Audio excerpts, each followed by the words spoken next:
gabayga jacaylka ku soo dhawaada waxaana tiriyay maxamed cumar dage wuxuuna u tiriyay gabadh heer nugaaleeda isagoo qorraxay jooga intuu xagga u socotay gabadha sarkeen ay soo ballameen iyo isagoo qorraxay jooga wiil aynu heerabto u nahay yaa yimid oo cidii ka yimid war gabadha bal ka warramiyo ina cismaanahayd ma la guursaday maya buu yiri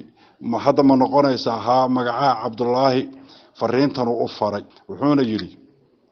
Cabdullaahi oo hal ugu culuso cinda uu keenay oo cid aan u dhiibiya la'aaniman cashiireysto oo cibreysa caawiya baraad ciid ka socotayne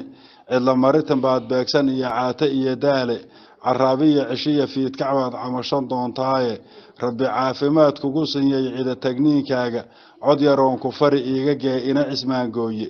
gabay wuxuu carceeraa inaad dhab codaysaaye mar haddaad cadkaas oo la mareeceema uga yeesho carfi iyo wuxuu sheeg lahaa malaha ceebowye codka doole sida sheekh cilmi la calowna haw yeelin adoo caabuq tare sii wado caynha laga naadsho abtow caawi maansada adaan ku cawaansaday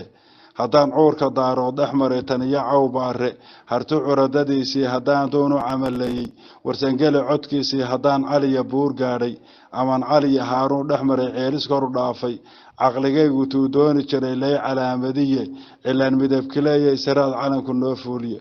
kuman curatay kumanyaal candhale caarad iyo qaalmo caalweyn lo-aad oo dhan iyo ari camuudaasa 20 gamaa laga dhigoo wada casaawiira culuuf dahaba daaraha camiran cadayn idaylkeedba cafi eebba mooye wixii calaf adduun yaalla cishe keli a kuma doorsadeen carab la moodiye calaf lagama toobsado wuxuu caadil kuu qoraye cagtu meelay mari eebbahayaa ku caalimehe carrigaa jirtaan doonayaa inaan cusleeyaaye cadceed subax la moodiyey intaan soo caraabayo yaan lagugu caameen qabiil carafta kaa gooya